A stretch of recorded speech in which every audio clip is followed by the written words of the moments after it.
یہ ڈوگر دکان والے کا کیا قصہ ہے پتر؟ ہر دوسرے دن چلا آتا ہے حویلی؟ ملک ایاز نے حویلی کی مردانہ بیٹھک میں بچھے رنگین پایوں والے پلنگ پر بیٹھتے ہوئے دراب سے پوچھا۔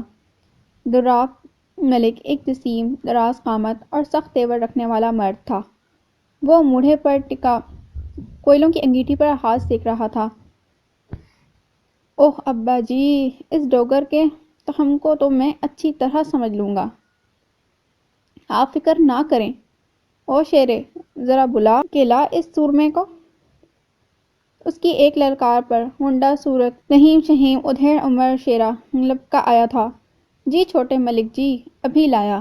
وہ فوراً ہوا ہو گیا اور تھوڑی دیر بعد سفید گھسے ہوئے تہمت بنیان میں ملبوس ایک لرزتے کانپتے بوڑھے کو ہانکنے والے انداز میں اندر لے آیا۔ ہاں بھئی شیر کی اولاد، کیا مسئلہ ہے تیرا؟ بڑا بہادر ہو گیا ہے تو۔ ابا جی تک آن پہنچا۔ بول ذرا اب، یہ گھگو گھوڑا کیوں بن گیا ہے؟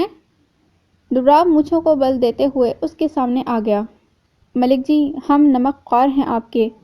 ڈوگر ہاتھ جوڑ کر ملک ایاز کے سامنے آ گیا۔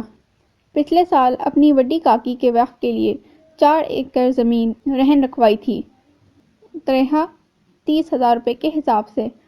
سال بھر میں مجھے رقم ادا کر کے زمین چھڑانی تھی۔ 23,000 میں واپس کر چکا ہوں اور باقی پیسے جی اگلی فصل منڈی بیچنے کے بعد دینے کا وعدہ بھی کیا ہے، پر چھوٹے ملک جی زمین کے کاغذات واپس نہیں دے رہے، نہ وہاں پہ کھیتی باڑی کرنے کی اجازت دیتے ہیں۔ اوئے زمین کے چاچے مامے، 23,000 کب واپس کیے تو نے؟ دراب نے خونی نظروں سے اسے گھورا۔ کوئی رسید بنوائی تھی کیا؟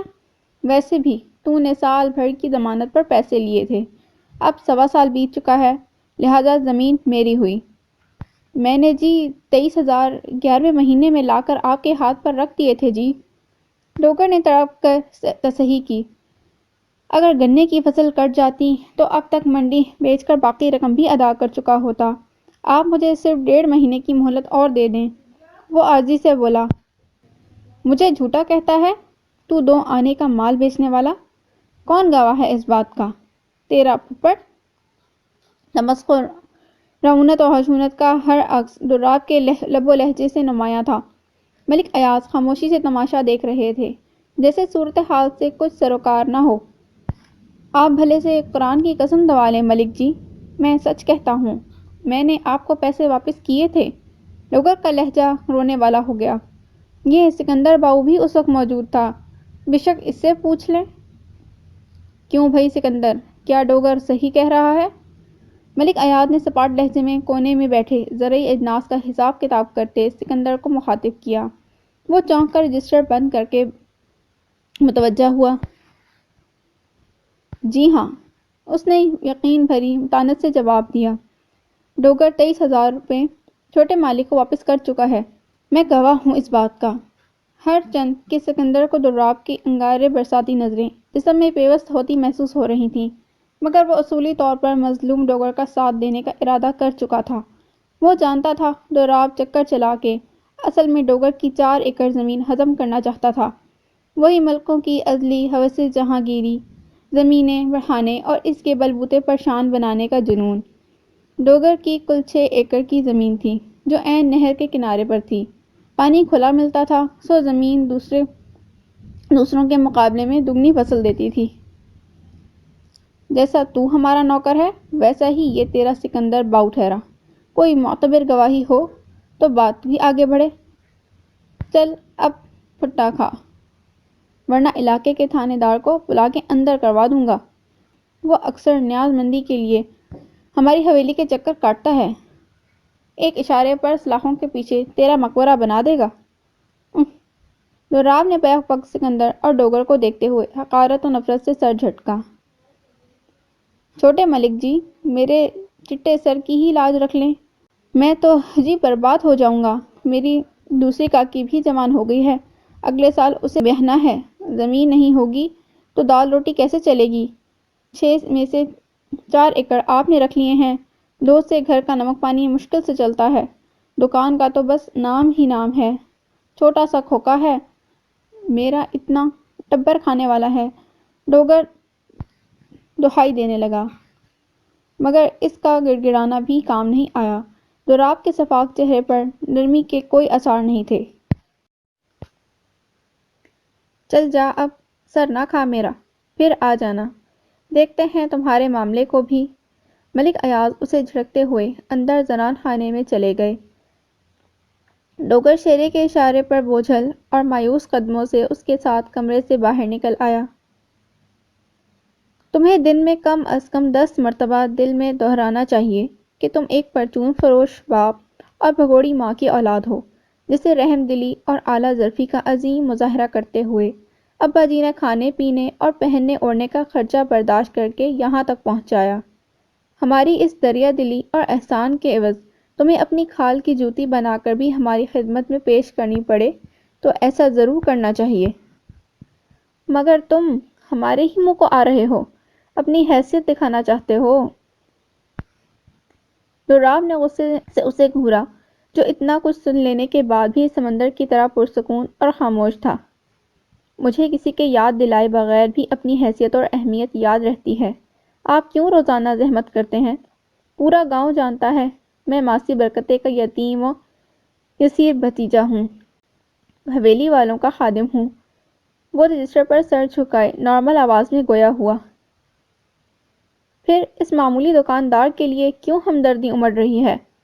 کہیں باپ کے ہم پیشہ ہونے کا احترام تو نہیں کیا جا رہا؟ وہ تضحیک آمیز انداز میں ہنسا۔ وار جتنا کاری تھا، سکندر کا ضبط اتنا ہی کشادہ تھا۔ وہ تحمل سے سہ گیا۔ ڈوگر بوڑھا آدمی ہے، جوان بیٹی کا باپ ہے، اس کے 7 بچے اور بھی ہیں۔ میری درخواست ہے آپ نیا شکار ڈھونڈ لیں، اس غریب پر ترس کھائیں۔ وہ سنجیدگی سے بولا۔ بڈھے گھسٹ نے ساری باتوں میں ایک یہی بات کام کی بتائی ہے۔ دوراب مونچھوں کو بس دیتا ہوا کچھ سوچنے لگا۔ سکندر کی نس نس میں زہر دوڑنے لگا۔ وہ جانتا تھا یہ جاگیردار زن ذرا اور زمین کی ہرس پوری کرنے کے لیے ہر منفی ہتھ کنڈا جائز سمجھتے ہیں۔ بڑی کو تو جانے کب چپکے چپکے گاؤں سے ودا کر دیا، خبر ہی نہ ہونے پائی۔ خیر دوسری تو ہے ابھی۔ شیرے، او شیرے، کہاں مر گیا؟ اس کی ایک آواز پر شیرا وفادار کتے کی طرح دم ہلاتا ہوا حاضر ہو گیا۔ ارے بھئی، کیا نام ہے اپنا ڈوگر کی دوسرے نمبر کی بیٹی کا؟ بہار جی، سچ سچ کی بہار سمجھ لیں۔ شیرے نے کام کی نوعیت سمجھتے ہوئے خوش آمدی انداز میں دانت نکالے۔ کہیں تو حاضر کر دوں سرکار، بڑے خاصے کی چیز ہے۔ ابھی 2-4 روز ٹھہر جاؤ، مجھے کچھ کام ہے ملک آباد میں، مگر دھیان میں رکھنا۔ ہاں بھئی سکندر، جیپ تیار کرو۔ دوپہر کا کھانا کھا کر مجھے ملک آباد روانہ ہونا ہے۔ شاید سائمہ بی بی بھی ساتھ جائیں، بڑی اماں نے کہلوایا تھا۔ وہ کپڑے تبدیل کرنے کی غرض سے اٹھ کھڑا ہوا۔ شیرا باہر نکل گیا۔ اور بھئی، وہ شہریال بی بی کے لیے کسی ڈرائیور کو کہہ آئے تھے، تم تو 10 دن سے یہاں ملک وال بیٹھے ہو، ادھر انہیں ہسپتال کون لے کر جاتا رہا ہوگا؟ میں نے بھی اتنے دنوں سے ملک آباد کا چکر نہیں لگایا۔ تو راب کچھ فکر مند ہوا۔ واحد شہریال کا ذکر ایسا تھا جو اس جنگلی درندے سے مشابہ سنگ دل و شفاق مرد کو موم کی طرح پگھلا کے رکھ دیتا تھا۔ اوروں کے لیے وہ خون آشام بلا تھا، مگر شہریال کے سامنے ایک بے ضرر نرم زبان اور نفیس انداز و اطوار کے مالک شخص کی طرح پیش آتا تھا۔ کزن ہونے کے ساتھ ساتھ وہ اس کی منگیتر بھی تھی، اس سے بڑھ کر اس کی محبوب ہستی تھی۔ وہ شہریال کے حسن جہاں سوز کا اسیر تھا۔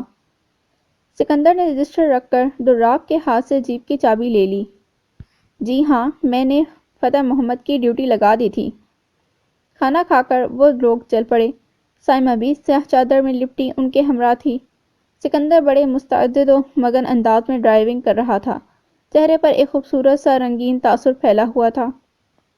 کتنے دن ہو گئے تھے اسے دیکھے ہوئے، آنکھوں میں روشنیاں اتارے ہوئے۔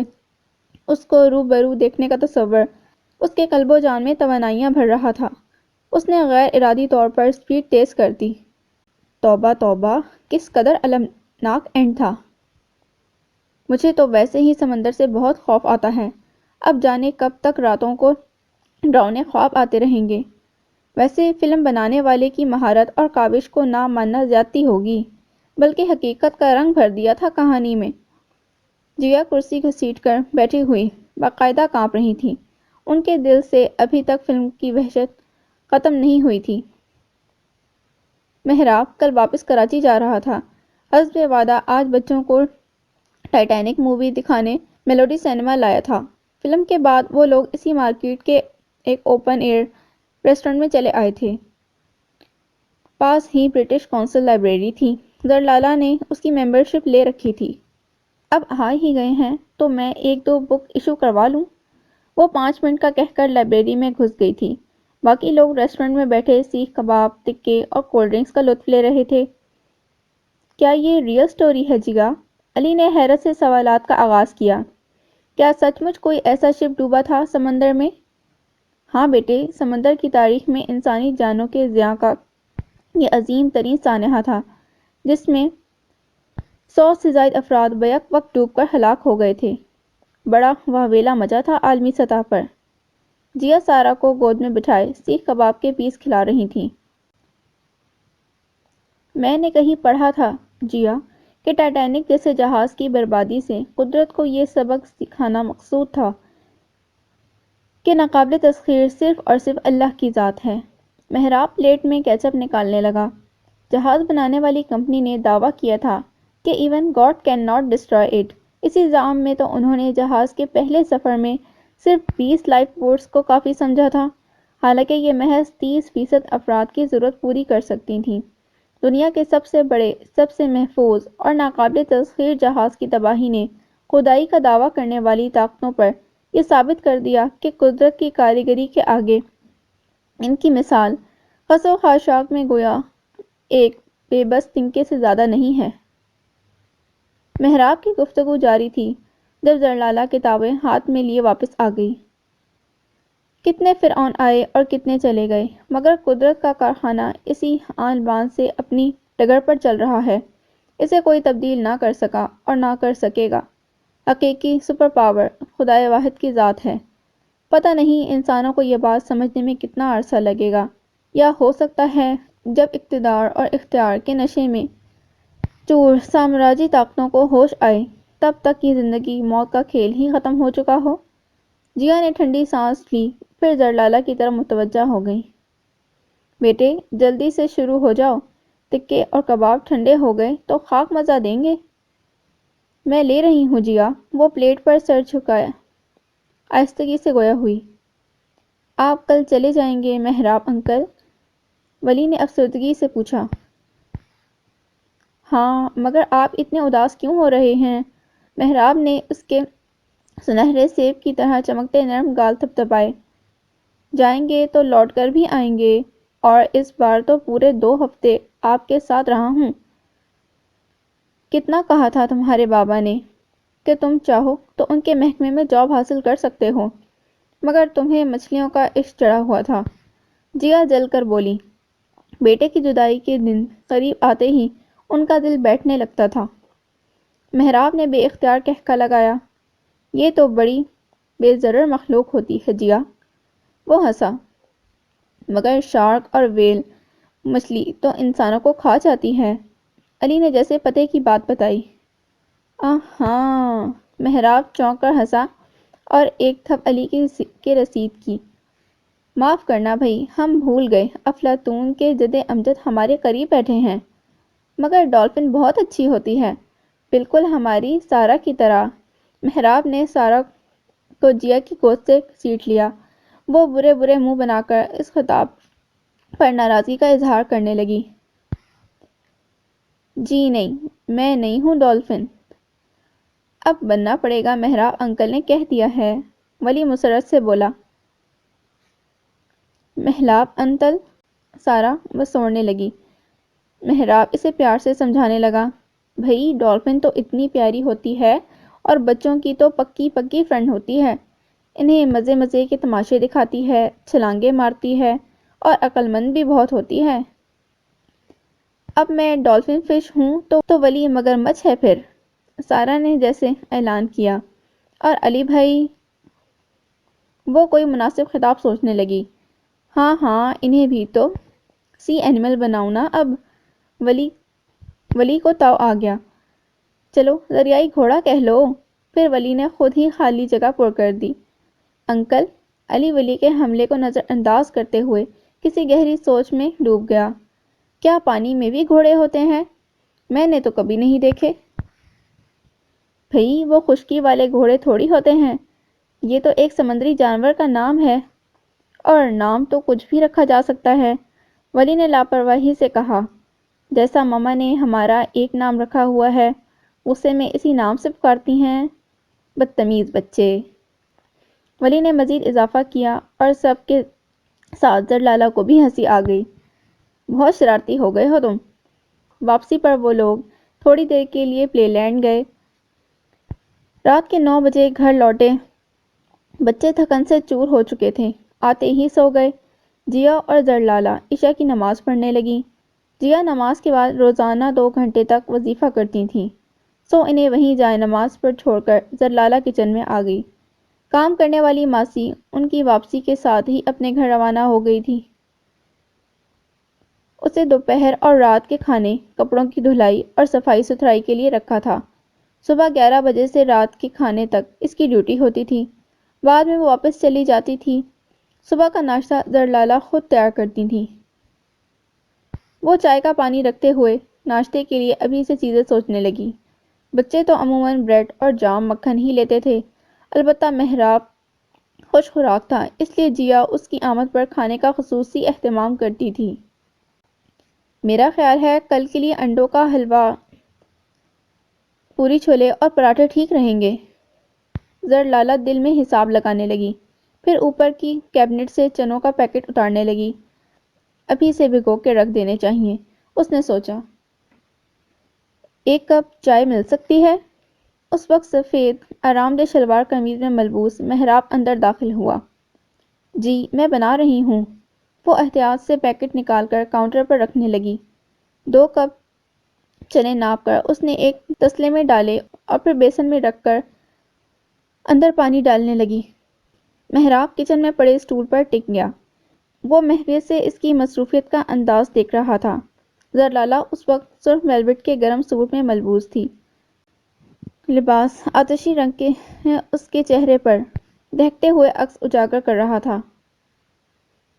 تسلا کاؤنٹر کے ایک کونے میں رکھ کر پلیٹ سے ڈھکنے کے بعد وہ کوکنگ رینج کی طرف متوجہ ہوئی۔ چائے کا پانی کھول رہا تھا۔ اس نے یوں ہی 2 افراد کے لیے پانی چڑھا دیا تھا۔ اس کا خیال تھا شاید جیا یا مہراب مانگ لیں گے۔ سردیوں میں تو ویسے بھی بلا وجہ چائے کی طلب بیدار ہو جاتی ہے۔ کتنا خوبصورت اور مکمل منظر ہے، مہراب نے ادھر ادھر نظر دوڑاتے ہوئے سرشاری سے سوچا۔ اور کیا ہی اچھا ہو اگر تعلق کی یہ کڑی مزید مضبوط ہو جائے۔ جیا کے انکار کے باوجود اس نے امید کا دامن ہاتھ سے نہیں چھوڑا تھا۔ میں انہیں منا لوں گا، وہ کب تک مزاحمت کریں گی، بھلا میں بیٹے کی محبت کا واسطہ دے کر انہیں راضی کر لوں گا، پہلے زرلالہ تو مانے۔ وہ کتنے دنوں سے کوشش کر رہا تھا اس سے بات کرنے کی، مگر ہر مرتبہ اس کا گریز، اس کی خاموشی اور سنجیدگی راہ روک لیتی تھی۔ اس وقت بھی وہ بات کرنے کے ارادے سے اسے ڈھونڈتا ہوا یہاں تک آیا تھا۔ کتنی دیر وہ گمگوں کے عالم میں بیٹھا، اس کے گلابی رخساروں پر تھرکتی سیاہ لامبی ابریشمی پلکوں کو غور سے دیکھتا رہا۔ کہاں سے بات شروع کرے؟ لیجیے مہراب بھائی، اس نے چائے کا کپ سامنے رکھتے ہوئے کہا۔ چائے دیکھ کر اپنا کپ تھامے زرلالہ کچن سے باہر نکلنے لگی۔ 1 منٹ زرلالہ، مجھے آپ سے کچھ کہنا ہے، اس نے جلدی سے کہا۔ زرلالہ آنکھوں میں حیرانی لیے واپس آ گئی۔ جی کہیے، مہراب انگلیاں مسلتے ہوئے مضطربانہ ہونٹ چبانے لگا۔ میں کل جا رہا ہوں، وہ بے رتبی سے مخاطب ہوا۔ جی مجھے علم ہے، میں نے ماسی سے کہہ کر آپ کا بیگ تیار کروا دیا ہے، وہ سکون سے گویا ہوئی۔ مہراب نے کپ کاؤنٹر پر رکھ دیا، پھر ایک بے چین نگاہ اس پر ڈالی۔ اس کی کشمکش زرلالہ کی سمجھ سے باہر تھی۔ آپ کچھ پریشان ہیں مہراب بھائی؟ وہ رسانیت سے پوچھ رہی تھی۔ زرلالہ، میں چاہتا ہوں میں جب بھی کراچی سے واپس آؤں آپ کو یہیں دیکھوں، اس گھر میں۔ بالآخر وہ گویا ہوا۔ جب تک آپ لوگوں کی عنایتیں اور مہربانیاں میرے ہمراہ ہیں میں یہیں ہوں۔ میرا خیال ہے میں نے اپنے جانے کی کوئی بات نہیں کی، بھلا اس سے بڑھ کر مضبوط اور محفوظ پناہ گاہ مجھے کہاں ملے گی؟ وہ سادگی سے بولی۔ تو پھر اس پناہ گاہ کو ہمیشہ کے لیے اپنا لیجئے، میرے نام سے بند کر۔ بڑی کوشش کے بعد وہ دل کی بات زبان پر لا سکا تھا۔ زرلالہ کا ہزاروں واٹ کی طرح جگمگاتا روشن چہرہ یک لخت بجھ گیا۔ محراب کے احساسات پر برف جمنے لگی۔ کیا آپ کو میری جسارت بری لگی ہے؟ وہ شکستہ سی آواز میں استفسار کرنے لگا۔ لہجہ دھیما اور کترایا ہوا تھا۔ پلیز محراب بھائی، زرلالہ نے ہاتھ اٹھا کر روک دیا۔ اس کا سر جھکا ہوا تھا۔ آپ اپنے قیمتی الفاظ اور جذبے ضائع نہ کریں، میں معافی چاہتی ہوں۔ اس نے نرمی سے اس کی پیشکش ٹھکرا دی۔ محراب کتنی دیر سکتے کے عالم میں بیٹھا اس کی صورت دیکھتا رہا۔ یوں لگا جیسے اس کا دل کانچ کا محل ہو جسے کسی نے ایک ہی بھاری ضرب سے چکنا چور کر دیا ہو۔ کیا میری ذات میں ایسی کوئی سنگین خامی ہے جس کی بنا پر یہ فیصلہ کیا گیا ہے؟ وہ آزردگی سے مخاطب ہوا۔ مجھے شرمندہ نہ کرے محراب بھائی، وہ عاجزی سے بولی۔ میرے دل میں آپ کے لیے بہت احترام ہے۔ آپ کی شرافت، تہذیب و شائستگی اور مضبوط کردار پر میں نے ہمیشہ فخر کیا کہ میرا تعلق ایسے لوگوں سے ہے جنہیں دیکھ کر انسانیت کے زندہ ہونے کا اعتبار آنے لگتا ہے۔ تو پھر کیا وجہ ہے کہ آپ مجھے اپنی زندگی میں شامل ہونے کا شرف نہیں بخشنا چاہتی؟ میں اور جیا مل کر آپ کے لیے اچھی سی لڑکی ڈھونڈیں گے۔ زرلالہ نے یہ باب ہی ختم کر دیا۔ میں چلوں؟ کہیں سارا نہ اٹھ گئی ہو؟ وہ معذرت خواہانہ لہجے میں کہتی ہوئی باہر نکل گئی۔ محراب شکستگی کی تصویر بنا بیٹھا رہ گیا۔ پہلے جیا اور اب زرلالہ کے پراسرار انداز۔ کیا زرلالہ کی زندگی کا کوئی ایسا موڑ بھی ہے جو میری نظروں سے اوجھل ہے؟ انکار کرنا بہت آسان ہے، مگر انکار سننا اور سہنا ہر کسی کے بس کی بات نہیں ہوتا، اور محراب کوشش کر رہا تھا اس تلخ حقیقت کو آب شیریں کی طرح پی جائے، وگرنہ یہ زہر بن کر دل کی رگیں کاٹتا رہے گا۔ گو کہ اس نے خود پر قابو پا لیا تھا، مگر اگلے دن جب وقت رخصت زرلالہ کو خدا حافظ کہنے کے لیے سامنے ٹھہرا تو اس کی آنکھوں کی بجھی ہوئی جوت اور چہرے کا پھیکا پن نارسائی کے سارے دکھ عیاں کر گیا تھا۔ ایک ہی رات میں جیسے کسی نے اس کا خون نچوڑ لیا تھا۔ وہ بہت تھکا تھکا اور مایوس دکھائی دیتا تھا۔ زرلالہ کو افسوس ہوا، مگر وہ کر بھی کیا سکتی تھی؟ میں ایک آخری بات آپ سے کہنا چاہتا ہوں۔ چلیے، مجھے تو آپ نے یہ سعادت نہیں بخشی، لیکن اپنے لیے کسی جیون ساتھی کا انتخاب ضرور کر لیجئے گا۔ اتنی طویل اور ظالم زندگی تنہا نہیں گزر پاتی۔ آپ کو شادی کے بارے میں سنجیدگی سے سوچنا چاہیے۔ یہ تاکید میرے لیے بیکار ہے محراب بھائی، وہ اوپری مسکراہٹ سے بولی۔ اور پلیز اس طرح اداس ہو کر مجھے احساس جرم کا شکار نہ بنائیں۔ آپ لمبے سفر پر جا رہے ہیں، خوش سدھاریے۔ ہاں، سفر تو بہت لمبا ہے، محراب گہری سانس لے کر بڑبڑایا۔ واپسی کا ہر سفر بہت طویل ہو جاتا ہے۔ قدم چلنے سے انکاری ہونے لگتے ہیں، تھکن کا احساس بڑھ جاتا ہے، اور کبھی کبھی تو بیچ بھنور میں پڑاؤ ڈالنے کو دل کرتا ہے۔ بہرحال خدا حافظ۔ وہ ایک دم اس کے سامنے سے ہٹ گیا، جیسے اپنے جذبوں کے بے اختیار ہو جانے کا خوف ہو۔ بچوں کو لپٹا کر ان کی فرمائشیں نوٹ کرنے کے بعد جیا کے گلے سے لگ گیا۔ جلدی آنا بیٹے، اور خط ضرور لکھنا۔ دیر ہو جائے تو میرا دل گھبرانے لگتا ہے۔ سمندر کی زندگی بڑی بے ثبات ہوتی ہے۔ جیا کی آنکھیں چھلکنے کو بیتاب تھیں۔ کمال ہے جیا، آپ ہمیشہ سمندر کے پیچھے پڑی رہتی ہیں۔ ویسے تو ہے سکون آور آغوش، مجھے اس کے سینے پر سفر کرتے ہوئے ایک نئی زندگی، نئی تازگی ملتی ہے۔ وہ زبردستی ہنسا۔ میرا جی چاہتا ہے اس کی گود میں آنکھیں بند کر کے پڑا رہوں، ایک طویل نیند لوں۔ سمندر میری تھکن اتار دیتا ہے جیا۔ گیٹ کے باہر ٹیکسی والا ہارن بجا رہا تھا۔ محراب ہاتھ ہلا کر ٹیکسی میں بیٹھ گیا۔ چائے تو پلوائیے گا بھابی۔ ساحر پر شکوہ لاؤنج کے گرے رنگ پیش قیمت 2 پیس صوفے پر بیٹھا ہوا جھک کر اپنے اٹالین شوز اتارنے لگا۔ رستم، ساحر کو لاؤنج میں چائے سرو کرو۔ کومل نے کچن کے انٹرکام پر آرڈر دیا۔ 5 منٹ میں رستم چائے کے لوازمات لے آیا اور سائڈ پر گرے صوفہ مٹیریل لگے براؤن گلاس ٹاپ میز پر سلیقے سے رکھنے کے بعد رخصت ہو گیا۔ کومل اس کے لیے چائے بنانے لگی۔ آج گھر میں غیر معمولی خاموشی نظر آ رہی ہے۔ ساحر نے کپ تھامتے ہوئے ادھر ادھر نظر دوڑائی۔ کیا سب لوگ گھر سے باہر ہیں؟ نہیں، تمام بزرگ حضرات اور خواتین سٹنگ روم کے ہال میں جمع ہیں۔ خیریت؟ میرٹل کیس ہے یا بزنس ڈیل؟ ساحر تجسس آمیز مسکراہٹ لیے کومل سے مخاطب تھا، کیونکہ انہی 2 پرابلمز کے لیے بزرگوان کا ان سٹنگ روم میں اجتماع عام لگتا تھا۔ سعود کے کیس کی ٹینشن چل رہی ہے۔ میرٹل کیس ہی سمجھ لو۔ کومل الجھی الجھی سی مسکرائی۔ موصوف خاندان سے باہر کی کسی لڑکی میں انٹرسٹڈ ہے۔ وہ کب، کہاں اور کس لڑکی میں انٹرسٹڈ نہیں ہوتا، یہ تو کوئی انہونی بات نہیں۔ فرینڈ شپ کے نام پر موصوف نے اونچے طبقے کی بہت سی لڑکیوں کو پیچھے لگا رکھا ہے۔ ساحر کی حیرانی اپنی جگہ تھی۔ وہ سعود کے تفریحی مشاغل اور لاؤبالی فطرت سے اچھی طرح آگاہ تھا۔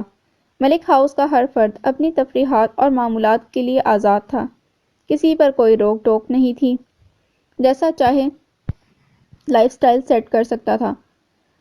ماں سوائے شادی کے، نوجوان نسل کے کسی معاملے میں بزرگوں کی طرف سے دباؤ یا سختی نہیں تھی۔ یہی وجہ تھی کہ ہر کوئی اپنی ڈگر پر رواں دواں تھا۔ کیا اپنی سہیلیوں میں سے کسی کا انتخاب کیا ہے؟ ساحر استہزائیہ مخاطب ہوا۔ اس کی ایک اپنی سیدھی سچی اور پرعزم روش تھی۔ اسے ان خرافات سے کبھی کوئی دلچسپی نہیں رہی تھی۔ نہیں، اسے 1-2 بار دیکھا ہے بس، اور دھواں دھار عشق میں مبتلا ہو گئے۔ نری جذباتیت، سراسر بے وقوفی۔ ساحر نے کوف سے سر جھٹکا۔ نہ جانے آج کل کے نوجوانوں کو تنِ آسانی اور عیش و عشرت کی راہ کیوں اچھی لگتی ہے۔ وقت اور جوانی کا اتنا قیمتی حصہ عورت اور تعیش کے حصول میں ضائع کر دیتے ہیں، حالانکہ حاصل ہو جانے کے بعد ان میں دلچسپی بھی نہیں لیتے۔ جیسے صاف نیپکن اٹھایا، استعمال کیا اور پھر لاپرواہی سے ڈسٹ بن میں اچھال دیا۔ ساحر کو افسوس ہوا۔ وہ ہمیشہ سے بلند ارادے، پختہ عزم اور اعلیٰ سوچ کا مالک رہا تھا۔ اسے آسانیاں کشش نہیں کرتی تھیں۔ کچھ لوگ مشکل راستوں کے مسافر ہوا کرتے ہیں۔ جب تک راہ میں سنگریزیں، چٹانیں، تکالیف کے پہاڑ اور حالات کی سختیاں نہ آئیں، انہیں زندگی گزارنے کا لطف نہیں آتا۔ اس کا شمار ایسے لوگوں میں ہوتا تھا جن کا موٹیو تھا، جیو تو ایسے جیو زندگی کو رشک آئے، مرو تو موت کہے کون مر گیا یارو۔ ہر کوئی تمہاری طرح مضبوط اور ناقابل تسخیر نہیں ہوتا ساحر بھائی۔ کومل نے تفاخر سے اسے دیکھا تھا۔ چائے اور لو نا؟ نہیں بھابھی، شکریہ، مجھے ایکسرسائز کے لیے جم جانا ہے۔ یہاں سعود کے بارے میں پھر کچھ فائنل ہوا یا ابھی اس ایجنڈے پر بحث جاری رہے گی؟ وہ اٹھتے ہوئے بولا۔ امکان تو یہی ہے، کومل نے کچھ سوچ کر جواب دیا، لیکن امید ہے کہ آپا جان اس کا مقدمہ لڑ لیں گی۔ ان کی سفارش ملک بابا کے حضور بڑی اہمیت کی حامل ہے۔ ملک بابا انہیں ٹال نہیں سکتے۔ شاید کچھ روز میں بڑی اماں کو بھی بلوا لیا جائے۔ ملک بابا ان سے صلح مشورہ کر کے ہی چھوٹی چچی اور انوار چچا کو رشتہ مانگنے کی اجازت دیں گے۔ سعود اپنے مطالبے پر بدستور ڈٹا ہوا ہے۔ اس کی خوش قسمتی ہے کہ اس نے سب سے اہم ووٹ یعنی آپا جان کی رائے کو اپنے حق میں استوار کر لیا ہے۔ چلیں کچھ تو ہو، یہ معاملہ کسی طور تو نپٹے۔ یاد آیا، میں 1-2 دن میں ملک آباد جاؤں گا فیلڈ سروے کے لیے۔ آپ ملک بابا یا آپا جان کے گوش گزار کر دیجیے گا، کہیں بعد میں معترض ہوں۔ وہ چابی اٹھا کر باہر نکل گیا۔ 1 منٹ نہ سکندر، گاڑی روکنا بھئی۔ ملک آباد کی حویلی ابھی کچھ دور تھی جب دراب نے اچانک سکندر کو مخاطب کیا۔ سکندر نے بریک لگانے کے بعد سوالیہ نظروں سے اس کی طرف دیکھا۔ دراب کا دھیان بستی کے کچے جھونپڑوں کے آگے میز کرسی ڈالے بچوں اور خواتین کا چیک اپ کرتی اور دوائیں دیتی شہریال کی طرف تھا۔ یہ کیا تماشا لگا رکھا ہے شہریال نے؟ دراب کچھ ناگواری سے سائمہ سے مخاطب ہوا۔ کن گندے سندے میلے کچیلے لوگوں کے درمیان گھری بیٹھی ہے؟ حد ہو گئی ہے۔ تم اسے سمجھاتی کیوں نہیں ہو سائمہ؟ بھلا کوئی شریکے برادری کا بندہ دیکھ لے تو کیا عزت رہ جائے گی میری؟ کمی کمین کو سر نہیں چڑھانا چاہیے۔ دراب نے آخری جملہ کہتے ہوئے ایک سرسری مگر پرمعنی نظر سکندر پر ڈالی تھی۔ وہ ضبط کا قفل لبوں پر چڑھائے خاموش رہا۔ جاؤ اسے بلا کے لاؤ۔ مجھے اچھا نہیں لگتا ان جناوروں کے منہ لگنا۔ اس نے حقارت سے شہریال کے گرد منڈلاتے ضرورت مندوں کے ہجوم کو دیکھا۔ اللہ رے فرعونیت! سکندر دل ہی دل میں اس پر لعنت بھیجتا ہوا ڈرائیونگ سیٹ سے نیچے اتر آیا۔ السلام علیکم شہریال بی بی۔ وہ سیاہ لیدر کوٹ اور آف وائٹ اونی سوٹ میں ملبوس کرسی پر بیٹھی شہریال کے قریب آ گیا۔ آپ کو صاحب بلا رہے ہیں۔ تقریباً سرگوشی میں مخاطب ہوتے ہوئے اس نے دوسری انگلی میز کی سطح کو خفیف سا بجایا۔ کون صاحب؟ شہریال نے سٹیتھوسکوپ کان سے ہٹاتے ہوئے کسی جن کی طرح اچانک نمودار ہو جانے والے سکندر کو تحیر سے دیکھا۔ آپ کے صاحب؟ وہ برجستہ گویا ہوا اور ساتھ ہی کچھ فاصلے پر رکی جیپ کی طرف اشارہ کیا۔ شہریال نے گردن موڑ کر سیاہ واسکٹ پہنے تنتنے اور تھسے سے بیٹھے دراب کی طرف نگاہ کی، پھر بے تاثر چہرے سمیت آرام سے 7 سالہ بچے کا چیک اپ کرنے لگی۔ یہ آخری بچہ رہ گیا ہے، اسے نپٹا کر ہی جاؤں گی۔ لگتا ہے بیٹے تمہیں فلو ہوا ہے۔ نزلہ زکام تو سردیوں کی سوغات ہے گویا۔ فتح محمد ٹوکری سے انفلوئنسرز کی شیشی نکالو۔ اوہو بھئی یہ نہیں، سبز رنگ کا پیکٹ ہے، دوا پر اردو میں بھی لکھا ہوا ہے۔ انگریزی نہ صحیح اردو تو پڑھ ہی لیتے ہو۔ 3 گھنٹے سے میرے ساتھ یہاں موجود ہو، اب تو تجربہ ہو جانا چاہیے۔ وہ اپنا کام سمیٹ کر ہی اٹھی تھی۔ السلام علیکم۔ گاڑی میں بیٹھے ہوئے اس نے مشترکہ سلام کیا، پھر سائمہ کی طرف بڑھتے ہوئے خوش دلی سے مسکرائی۔ کیسی ہیں بھابھی آپ؟ بڑے عرصے بعد ادھر کا چکر لگایا ہے۔ تم بھی ملک وال کا رستہ بھول گئی ہو شہری بہن۔ سائمہ نے اسے گلے لگایا تھا۔ کیسے مزاج ہیں ڈاکٹر صاحب؟ کیا خدمت خلق کا پروگرام بنا کر نکلی تھیں آج؟ ویسے یہ کام تم پر کچھ جچتا نہیں ہے؟ دراب خوش دلی سے مخاطب ہوا۔ اسے دیکھتے ہی بھیڑیا تہذیب و تمیز کی کھال میں چھپ گیا تھا۔ ہفتے میں 1 آدھ بار گاؤں کا راؤنڈ لینا میرے معمولات میں شامل ہے، مجھے اس سے خوشی ہوتی ہے۔ کیا آپ کو میرے خوش ہونے پر اعتراض ہے؟ وہ سپاٹ لہجے میں جواباً گویا ہوئی۔ نہ بھئی نہ، یہ تاب، یہ مجال، یہ طاقت نہیں مجھ میں۔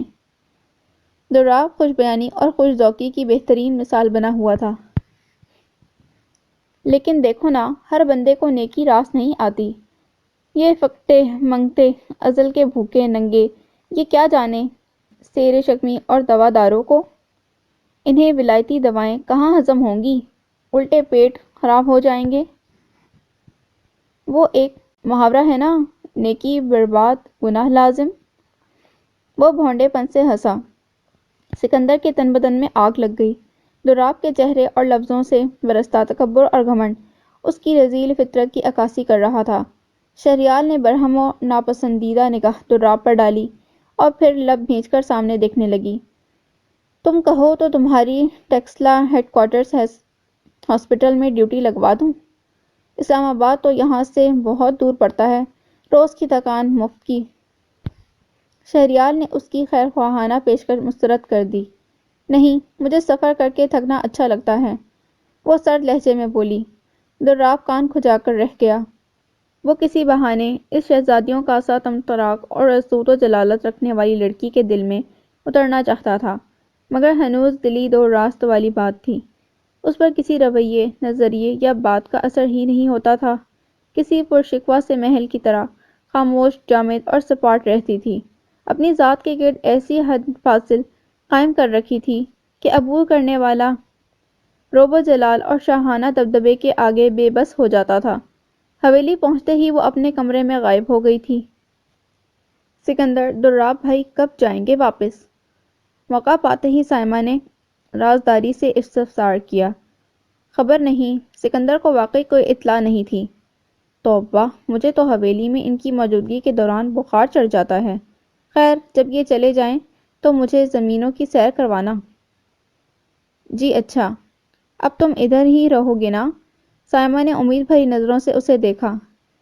اس کی بھی خبر نہیں، وہ پھیکے سے انداز میں مسکرایا۔ تم نے خود کو دوسروں کے رحم و کرم پر کیوں چھوڑ رکھا ہے سکندر؟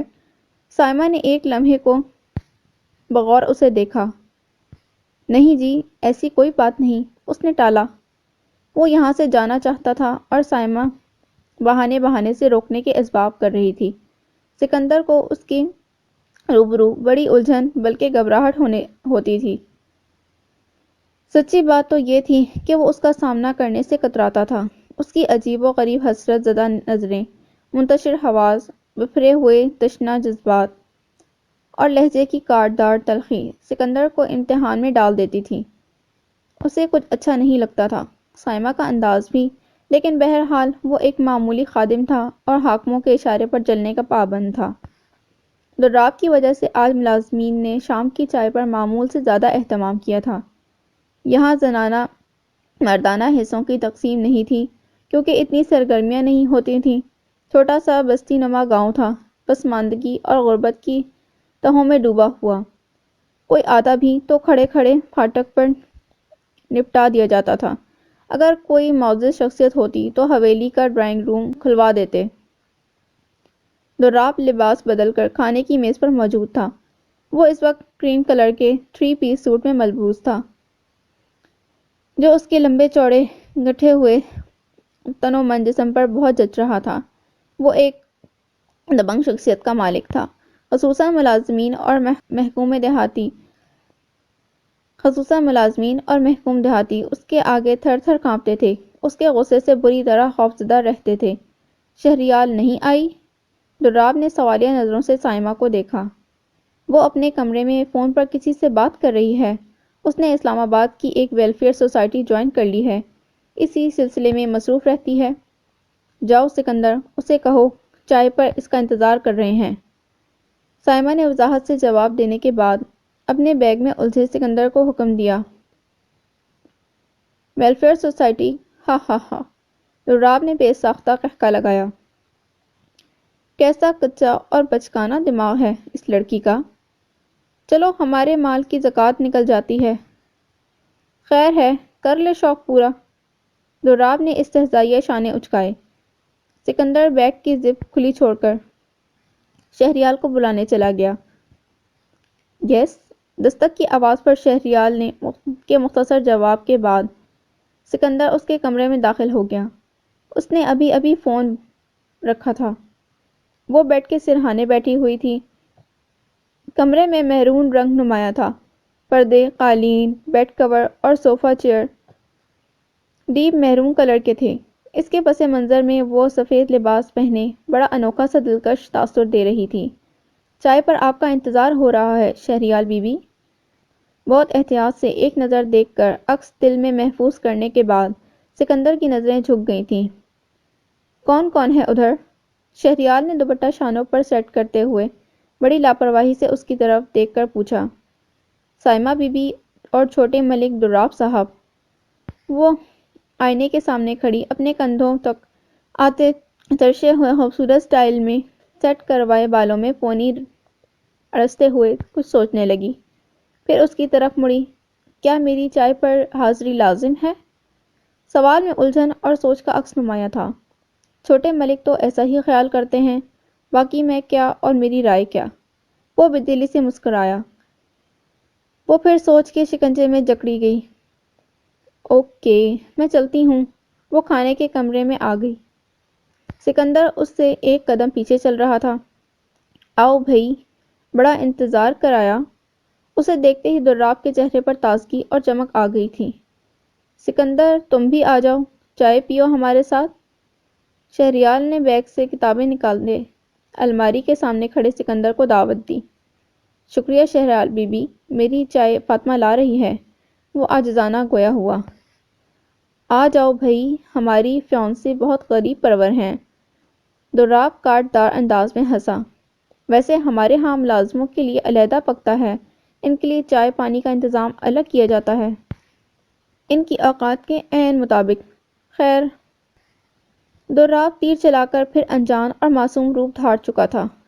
مگر کیوں؟ کیا وہ اچھوت ہیں؟ شہریال ہر چند کے کئی بار ملک وال میں یہ مظاہرہ دیکھ چکی تھی، تاہم اسے مستند اور مروجہ قانون کا درجہ حاصل ہونے کی خبر نہیں تھی۔ اسے دلی صدمہ ہوا۔ ایک انسان کو کیا حق پہنچتا ہے کہ اپنے جیسے دوسرے انسان کی درجہ بندی کرے؟ اس کا حساس دل سوال کر رہا تھا۔ تمہارے ایف اے کے پیپرز کب ہو رہے ہیں سکندر؟ شہریال دراب کے طنز کو کوئی اہمیت نہ دیتے ہوئے اپنے مخصوص باوقار انداز میں مخاطب تھی۔ غالباً مارچ کے آخری یا اپریل کے پہلے ہفتے میں، وہ سادگی سے بولا۔ گویا 2 ماہ رہ گئے ہیں۔ تم نے کچھ تیاری بھی شروع کی کہ یوں ہی وقت گوا رہے ہو؟ اپنی عمر کے حساب سے تمہیں 7-8 برس پہلے ایف اے کر لینا چاہیے تھا، مگر خیر، تمہارا کیا قصور؟ 12 برس کی عمر میں تو تمہیں اسکول میں ڈالا گیا تھا، ماسی برکتیں نے ایک دن ذکر کیا تھا۔ درمیان میں بھی تم باقاعدہ نہیں رہے، 8ویں کے بعد پرائیویٹ تعلیم حاصل کی، ریگولر جاتے تو زیادہ اچھے گریڈ لیتے، اور پچھلے سال ایف اے کا امتحان کیوں نہیں دیا؟ اصولاً تو اب تمہیں بی اے کی تیاری کرنی چاہیے تھی۔ شہریار سنجیدگی سے اس کی خبر لے رہی تھی۔ صرف سکندر ہی نہیں، وہ سب ملازمین کے کھانے پینے، صحت و تندرستی، ضرورتوں اور پڑھائی وغیرہ کی خبر رکھتی تھی۔ اس کا ہمدردانہ رویہ سب کے لیے ایک جیسا تھا۔ وہ بلا امتیاز ملازمین کے مفادات کا خیال کرتی تھی۔ سکندر اس کے سوال پر خاموش رہا۔ کیا پتا تھا کہ ملک ایاز اور دراب اپنی متقمانہ حس کو تسکین دینے کے لیے اذیت کا ہر وہ حربہ اپناتے تھے جس سے اس کے دل میں احساس غلامی، بے بسی اور لاچاری کا نقش مزید گہرا ہو جائے۔ اسی مقصد کی خاطر انہوں نے چچا بختو سے کہلوا کر 8ویں کے بعد اسے اسکول سے اٹھوا لیا تھا۔ جب اس کی پرائیویٹ تیاری کا پتہ چلا تو اسے بلا کر انہوں نے سخت سست کہا تھا، لیکن اپنا یہ ارادہ سکندر ان کے دباؤ کے باوجود تبدیل نہ کر سکا تھا۔ پچھلے سال عین اس کے امتحانوں کے دنوں میں ملک دراب نے اسے گندم کے کھیت کاش کرنے پر لگا دیا۔ پرچے شروع ہونے سے ایک دن پہلے بھی فارغ نہ چھوڑا۔ ایسی حالت میں وہ کیا امتحان دیتا؟ اچھا بھئی اپنا سکندر، یہ لو 100 روپے۔ ادھر گلی کے نکڑ پر تازہ حلوائی گرم گرم جلیب بنا رہا ہے، 5 سیر تلوا لاؤ، میرے کچھ مہمان آ رہے ہیں اظہر آباد سے، انہیں تازے حلوائی کی جلیبیاں بہت پسند ہیں۔ دراب نے اچانک والیٹ سے 100 روپے نکال کر میز پر پھینکتے ہوئے سکندر کو حکم دیا۔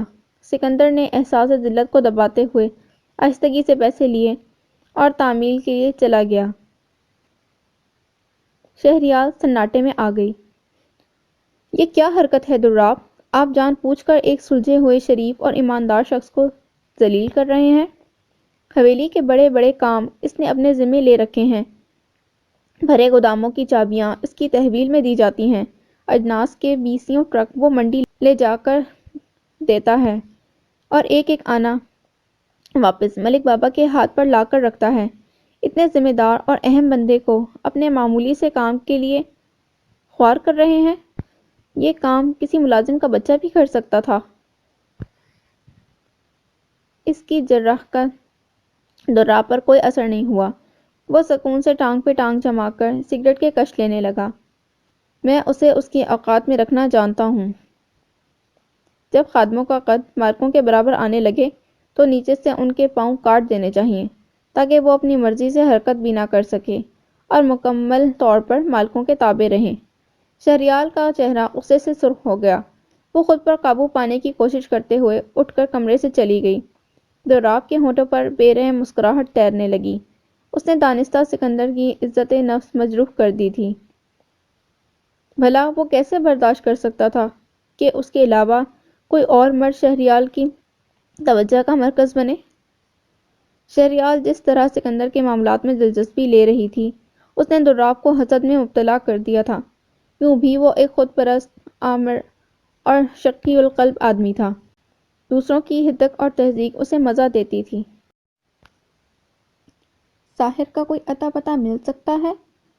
سمیر بیڈ کی پشت پر ٹیک لگائے کمرے میں داخل ہوتی کومل سے پوچھ رہے تھے۔ بالکل، وہ اپنے دوست ایمان کے ساتھ ڈرائنگ روم میں بیٹھا ہے۔ کیا بلا دوں؟ میرا خیال ہے رہنے دو۔ ہاں، ڈرائنگ روم کے انٹر کام پر میسج دے دو کہ فارغ ہو کر مجھ سے بات کر لے۔ سمیر نے بیڈ پر لیٹ کر آنکھوں پر بازو رکھ لیے۔ کومل پیغام دینے کے بعد ان کے پاس آ گئی۔ آپ نہیں جائیے گا، چھوٹی چچی اور چچا کے ساتھ۔ کہاں؟ سمیر نے چونک کر بازو آنکھوں سے ہٹایا۔ بھئی، وہ سعود اپنا مقدمہ جیت گیا ہے۔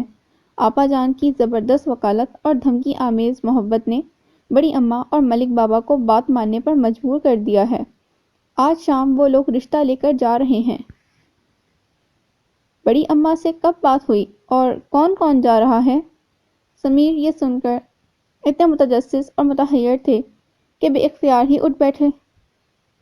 آپا جان ایک دن کے لیے ملکوال گئی تھیں، وہیں معاملہ طے کیا گیا۔ پہلے وفد میں صاحبزادے کے امی ابا، آپا جان اور ملک بابا شامل ہیں۔ ملک بابا لڑکی کا خاندان اور گھر بار وغیرہ دیکھیں گے۔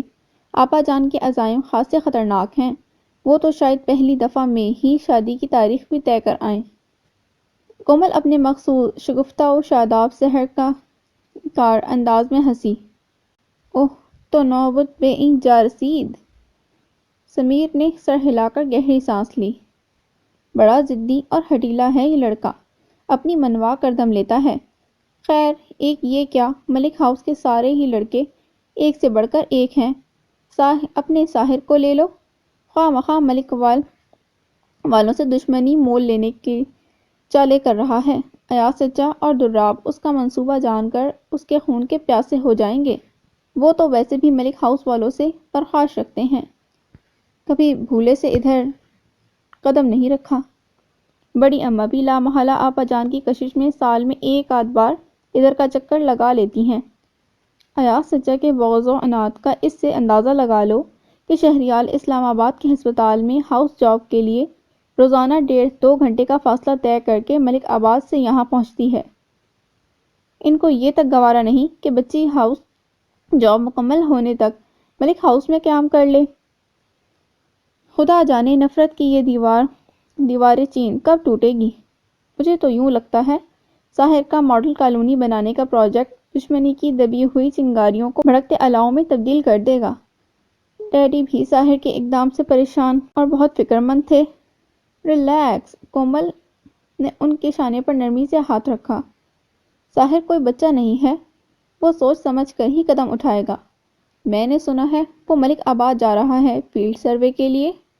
انہوں نے بیوی کا ہاتھ اپنے ہاتھ میں لیتے ہوئے پریشانی سے دریافت کیا۔ جی ہاں، اپنی پوری ٹیم کے ساتھ، غالباً 3-4 دن کا ٹور ہے۔ اس کے ساتھ ماہرین بھی ہوں گے۔ ساحر بتا رہا تھا جگہ کا مناسب انتخاب کرنے کے بعد وہاں پانی کی فراہمی اور نکاسی کا کام شروع کر دیا جائے گا۔ اس کے بعد سڑک تعمیر کی جائے گی۔ کومل سے چونکہ ساحر کی ذہنی ہم آہنگی تھی، اس لیے اکثر ان کے ساتھ اپنے پروگرام ڈسکس کر لیتا تھا۔ اس میں زیادہ ہاتھ کومل کی بااعتماد، پرخلوص اور مہربان فطرت کا تھا۔ وہ بہت توجہ اور سکون سے اس کی بات سنتی تھی۔ میرا نہیں خیال کہ ایاز چچا یا دراب ایسا کرنے دیں گے۔ سمیر بدستور متفکر تھے، لیکن اصولاً انہیں اعتراض نہیں ہونا چاہیے۔ ساحر فتح جنگ کی زمین استعمال کر رہا ہے جو آپ لوگوں کے دادا مرحوم کو فوج کی طرف سے ملی تھی۔ اس پر ایاز چچا یا ملک بابا حق ملکیت نہیں جتا سکتے۔ وہ تو اس صورت میں ممکن ہوتا کہ اگر زمین کا بٹوارا ہو چکا ہوتا۔ ملک شہروز دین اور بہروز دین کے انتقال کے بعد ساری زمینیں ملک بابا کی ملکیت بن گئی تھیں۔ سمیر نے کروٹ بدل کر سرہانے بیٹھی بیوی کو آغوش میں لے لیا۔ وہ اپنے تھکے ہوئے ذہن کو کسی اور سمت موڑنا چاہتے تھے۔ مگر قانونی طور پر تو ان پر شہروز دین کے بیٹوں کا حق ہے۔ اس اعتبار سے ساحر اپنی جگہ سچا ہے۔ کومل ان کی گرفت میں پھڑپھڑائی۔ وہ ان اوقات میں جبکہ دوپہر کے کھانے کا انتظام کرنا باقی تھا، ان کے جذبات کی پذیرائی کے لیے تیار نہیں تھی۔ تھوڑی سی کوشش کے بعد وہ سمیر سے الگ ہو گئی۔ مجھے پتہ چلا ہے ان دنوں دراب ملک آباد میں ہے۔ ایسے میں ساحر کا وہاں جانا خطرے سے خالی نہیں ہے۔ دراب شروع ہی سے ساحر سے خار رکھتا ہے۔ شاید اس کی وجہ یہ ہے کہ دونوں کی فطرت میں زمین آسمان جتنا تضاد ہے۔ ایسے میں ان کا جارحانہ تصادم کوئی نیا گل کھلا سکتا ہے۔ دراب غصے میں بالکل وحشی ہو جاتا ہے۔ اوئے، کون ہو تم؟ ہٹاؤ یہ فیتے اور مشینیں۔ تمہارے باپ کی زمین ہے جو آ گئے ہو ویگن میں لد کر؟ کہاں ہے وہ تمہارا سورما، تمہارا سربراہ؟ دراب غضبناک موڈ میں جیپ سے اتر کر زمین پر کام کرتے کمپنی ورکرز کے قریب آیا تھا۔ میں یہ رہا، لگتا ہے تمہیں شہر کے پڑھے لکھے معزز لوگوں سے بات کرنے کی تمیز نہیں ہے۔ ساحر بہت پرسکون اور اعتماد کے ساتھ اس کے سامنے آ کھڑا ہوا۔ اس کے ہمراہ ایمان بھی تھا، جو حیرت سے جاگیرداروں کے اس سخت مزاج ثبوت کا غصے سے بھڑکتا انداز ملاحظہ کر رہا تھا۔ یہ کیا چکر ہے؟ کیوں فوج بلائی ہے ان مزدوروں کی؟ دراب جارحانہ تیوروں سے مخاطب ہوا۔ میں تمہیں اپنی کمپنی کے ماہرین کی انسلٹ کرنے کی اجازت نہیں دوں گا، تمیز سے بات کرو۔ ساحر کا لہجہ سخت ہو گیا۔ دراب قہر ساماں انداز میں آگے بڑھا۔ تمیز کے معنی تو میں سکھاؤں گا تمہیں۔ باپ دادا کی زمین پر کمینوں کی آبادکاری کے خواب سجائے بیٹھے ہو؟ دیکھتا ہوں میرے ہوتے ایسا کیسے کرتے ہو۔ وہ دانت پیس کر دھاڑا۔ تمہارے ہونے یا نہ ہونے سے اس پروجیکٹ کی تکمیل پر کچھ اثر نہیں پڑے گا، ساحر نے ترشی سے کہا۔ اور زمین میرے دادا کی ہے، اس حساب سے میری بھی ملکیت ہے، اور میں صرف اتنا حصہ استعمال کر رہا ہوں جو تقسیم کی روح سے ڈیڈی کی ملکیت میں آتا ہے۔ صدیوں سے بیکار پڑی سیم و تھوڑ کا شکار ہو رہی تھی۔ تمہیں اس بنجر و بے آباد ٹکڑے سے کیا دلچسپی ہے؟ کون سا مفاد چھپا ہے اس میں؟ ابا جی کے پرانے جاننے والے چودھری افضل، ان کے بیٹے یہ جگہ خرید کر اپنی فیکٹری لگانا چاہتے ہیں۔ ابا جی سودا طے کرنے والے ہیں۔ تم یہ کمینوں کے لیے محل بنانے کا خیال چھوڑ دو، ورنہ نقصان اٹھاؤ گے۔ اوہ، ساحر احتجاجیہ ہنسا۔ یہ چودھری افضل صاحب کو کوسوں دور اتنے غیر آباد علاقے میں فیکٹری لگانے کی کیا سوجھی؟ مجھے بیوقوف نہ سمجھو ملک دراب۔ اور یہ ورنہ کا کیا مطلب ہے؟ ساحر کے بظاہر سادہ انداز میں بلا کا غیظ و غضب پوشیدہ تھا۔ ایمان نے اس کا یہ سخت چٹانی روپ آج ہی دیکھا تھا۔ ورنہ کا مطلب ہے یہ۔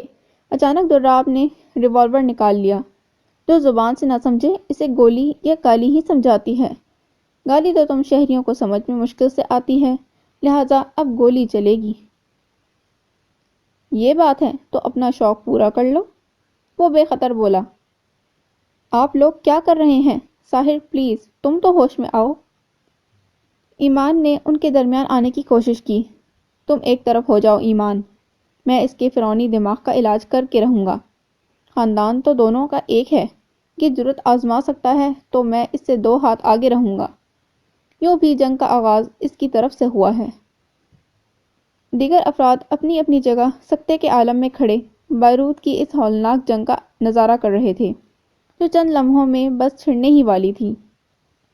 بچ سکتے ہو تو بچو۔ اس کے ساتھ ہی دراب نے فائر کر دیا، جسے ساحر لوٹنی لگا کر بچا گیا۔ دراب جیسے کسی دیرینہ دشمنی کا انتقام لینے پر تل گیا تھا۔ اس نے دوسرا اور پھر تیسرا فائر کیا۔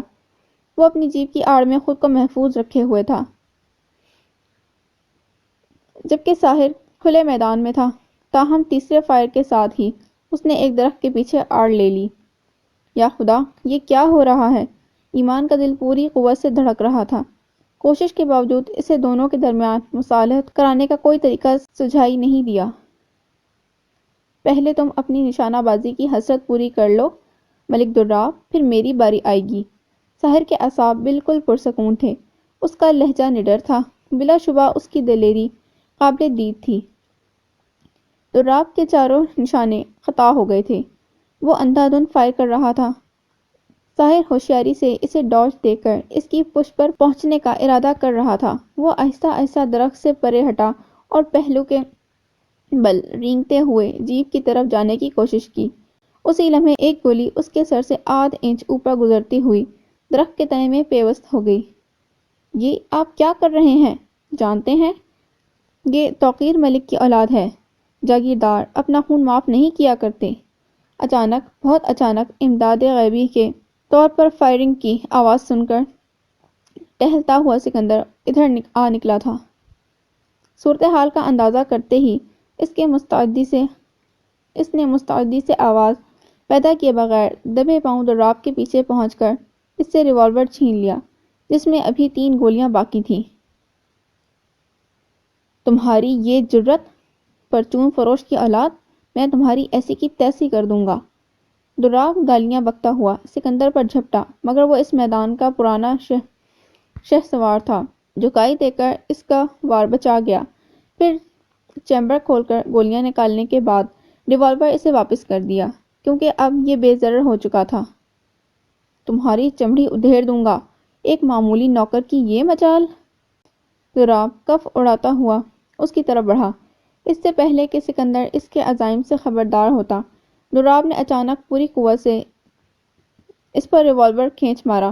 سکندر چونکہ اس حملے کے لیے تیار نہیں تھا اور پھر فاصلہ بھی خاصا کم تھا، اس لیے فولاد سے بنا بھاری ریوالور سیدھا اس کی پیشانی پر لگا، اور کچھ اتنی شدت سے کہ لمحے بھر میں ماتھا اور کنپٹیاں خانہ میں خون ہو گئیں۔ سر کی چوٹ ویسے بھی بہت کاری ہوتی ہے۔ سکندر چکرا کر زمین پر گرا اور پھر دوبارہ نہیں اٹھ سکا۔ وحشی انسان! کمزوروں کا تو خیال کیا ہوتا۔ ظاہر اپنی زندگی بچانے والے اس بہادر ملازم کی طرف بڑھا۔ اس نے کھا جانے والی نظروں سے دراب کو گھورا تھا، جو ہونٹ کاٹتا لہو لہان سکندر کو گھور رہا تھا۔ ظاہر کا جی چاہ رہا تھا اس درندے کی گردن شکنجے میں لے کر مروڑ دے، مگر فی الوقت اسے اس شخص کے زخم کی فکر تھی، جس کے متعلق وہ اس سے زیادہ نہیں جانتا تھا کہ ملکوں کا وفادار، پھرتیلا اور ذمہ دار ملازم ہے۔ وہ اکثر پھلوں، سبزیوں کے ٹرک ملک فوڈ انڈسٹریز کے کارخانوں میں پہنچانے آیا کرتا تھا۔ اس کے چہرے اور آنکھوں سے جھلکتی شرافت، متانت اور وقار ظاہر کو متاثر کرتا تھا، بلکہ اس نے کئی بار سوچا تھا ملک بابا سے بات کر کے اس مہذب اور تمیزدار نوجوان کو انڈسٹری میں بلوا لے۔ سچویشن ایسی ہو گئی ہے کہ مجھے مقابلے کے خیال سے دستبردار ہونا پڑ رہا ہے، وگرنہ تمہارا ریوالور خالی کرا کے بزور بازو تمہیں زمین دکھانے کی خواہش ضرور پوری کرتا۔ اب تم نے میرے ورکرز کو تنگ کیا تو یاد رکھنا ہتھیاروں کا استعمال مجھے بھی آتا ہے۔ ظاہر اور را کر دراب سے مخاطب ہوا، پھر بے ہوش پڑے سکندر کو اٹھانے کے لیے جھکا۔ دیکھ لیں گے تمہارا زور بھی، ہٹاؤ اپنے ہاتھ، یہ ہماری حویلی کا ملازم ہے۔ ظاہر سکندر کو اٹھا کر ویگن میں ڈال کر ٹیکسلا ہسپتال لے جانے کا ارادہ رکھتا تھا، مگر دراب نے بے رحمی سے سکندر کو گھسیٹ کر اپنی جیب میں ڈال لیا۔ یہ زخمی ہے، اسے فوری ٹریٹمنٹ کی ضرورت ہے۔ وہ قہر آلود نظروں سے اسے دیکھ رہا تھا۔ وہ قہر آلود نظروں سے دیکھ کر اپنا غصہ کنٹرول کر رہا تھا۔ کر لیں گے ہم ٹریٹمنٹ بھی اور کفن دفن کا انتظام بھی، دراب سنگ دلی سے کہتا ہوا گاڑی میں بیٹھ گیا اور دھول اڑاتا ہوا ہوا ہو گیا۔ ظاہر دانت بھینچے اسے جاتا دیکھنے لگا۔ اس کا انتظام بھی کرنا پڑے گا۔ وہ شعلوں میں گھر گیا تھا۔ میری بات مانو تو واپس چلو ظاہر۔ ایمان نے نرمی سے ظاہر کا کندھا دبایا۔ کمال کرتے ہو تم، اتنی سی آزمائش پر ڈر گئے؟ ظاہر بھڑک گیا۔ میرا یہ مطلب نہیں ہے، لیکن ہوش مندی کا تقاضا یہ ہے کہ پہلے تم اپنے گھر کے بڑوں، خصوصاً ملک بابا سے تفصیلی بات کر لو، ان کی اجازت سے کام شروع کرو۔ اپنی تو خیر ہے، مگر ان بے گناہ ورکرز کی زندگیاں سچ مچ خطرے میں ہیں۔ ملک بابا کی حمایت حاصل کرنے کے بعد دراب یا ملک ایاز تم پر ہاتھ ڈالنے کی جرات نہیں کریں گے۔ ایمان نے تحمل سے سمجھایا۔ ٹھیک ہے۔ ظاہر کی خاصیت یہ تھی کہ وہ ہمیشہ عقل کو جذباتیت پر حاوی رکھتا تھا، خواہشات کے بہلاوے میں نہیں آتا تھا۔ آپ نے انکار کر کے اچھا نہیں کیا یاسمین بیگم۔ فربہی مائل دراز قامت آپا جان کے سپاٹ دار لہجے میں تلخی بھی تھی اور دھمکی بھی۔ یاسمین بیگم کے سر سے لگی اور تلووں میں بجھی۔ معاف کیجیے گا خاتون، میں اپنی بیٹی کا جہاں چاہوں رشتہ طے کرنے کے لیے آزاد ہوں۔ اس سلسلے میں ناجائز دباؤ یا دھونس میرا فیصلہ تبدیل نہیں کر سکتا۔ وہ بمشکل تمام اپنا غصہ کنٹرول کر رہی تھی۔ تلقین میاں مٹی کا مادھو بنے فرمانبرداری سے ایک نشست سنبھالے بیٹھے تھے۔ دیکھیے بہن، آپ ناراض نہ ہوں، خدا نخواستہ ہم آپ پر دباؤ نہیں ڈال رہے۔ آپا جان کی جاگیردارانہ حاکمیت پسندی کے برعکس عذرا ایک مہذب و شائستہ بیوروکریٹ گھرانے سے تعلق رکھتی تھیں۔ چونکہ جوڑ برابر کا تھا، ذات بھی ایک تھی، اس لیے ملک بابا نے خود انوار کے لیے ان کا انتخاب کیا تھا۔ وہ بڑی نرمی اور لجاجت سے یاسمین بیگم کو ٹھنڈا کرنے کی کوشش کر رہی تھیں۔ ہمیں آپ کا گھرانہ پسند آیا ہے۔ ہمیں خوشی ہوگی اگر آپ ہماری درخواست کو شرف قبولیت بخشیں۔ عذرا اپنے مخصوص سلجھے ہوئے دھیمے انداز میں بدستور مخاطب تھیں۔ لوگ ہمارے خاندان سے تعلق بنانے کو ترستے ہیں۔ ہم نامی گرامی صنعت کار اور جدی پشتی جاگیردار ہیں۔ ہماری 7 نسلیں دولت میں کھیلی ہیں۔ بڑے بڑے اونچے گھرانوں کی لڑکیاں بہہ کر ہماری حویلیوں کوٹھیوں میں آئی ہیں۔ یہ تو آپ کی خوش نصیبی ہے کہ ہم خود چل کر یہاں تک پہنچے ہیں۔ ہماری آمد کو معمولی نہ سمجھا جائے۔ عام طور پر ہم ایسے چھوٹے دروازوں والے تنگ گھروں سے بیٹیاں بیاہ کر نہیں لے جاتے، مگر ہمارے بیٹے کی ضد نے ہمیں خوار کیا۔ یاد رہے، آپ کی زبان سے نکلا ہر تلخ جملہ بھاری نقصان کر سکتا ہے۔ سفید پاجامے، شیروانی اور اونچے شملے والی پگڑی میں آبنوسی چھڑی ہاتھ میں تھامے بڑی دیر سے خاموش ملک بابا اچانک تیز لہجے میں مخاطب ہوئے۔ ان کی آواز میں کچھ تھا کہ اگلا بندہ گستاخی کی جسارت نہیں کر پاتا تھا، خود بخود مرعوب اور خوفزدہ ہو جاتا تھا۔ میں معذرت چاہتی ہوں، یہ رشتہ نہ مجھے قبول ہے، نہ میری بیٹی کو۔ یاسمین بیگم کا لہجہ کچھ دھیما ضرور پڑ گیا تھا، مگر انداز قطعی اور حتمی تھا۔ ملک بابا چند لمحے اپنی بڑی سرخ آنکھوں سے ان کا چہرہ کھوجتے رہے، پھر کچھ سوچ کر اٹھ کھڑے ہوئے۔ ہم آپ کو ایک موقع اور دیتے ہیں سوچنے کا۔ ہمیں کوئی بہت زیادہ جلدی نہیں ہے۔ آپ اور آپ کی بیٹی اچھی طرح غور کر لیں۔ بس یہ خیال رکھیے گا کہ ہمیں کسی ڈر سے نہ نہیں ہوئی، اور اگر ایسا ہوا بھی تو ہم نے بزور طاقت وہ چیز حاصل کر لی۔ یہی عادت ہمارے پوتے سعود کی بھی ہے۔ ہم چلتے ہیں۔ آپ کی بیٹی ہمیں پسند آئی ہے، اور اب اسے ہماری امانت ہی سمجھیے گا۔ ملک بابا کے برف سے بھی زیادہ ٹھنڈے اور سرد انداز میں جانے وہ کون سا پراسرار تاثر تھا جس نے یاسمین بیگم کی ریڑھ کی ہڈی میں سنسنی دوڑا دی، تاہم وہ اپنے فیصلے پر قائم رہیں۔ مہربانی فرما کر یہ تحائف اور مٹھائی کے ٹوکرے ساتھ لے جائیے۔ ہم میں کبھی کسی سطح پر رشتہ داری کا امکان پیدا نہیں ہو سکتا۔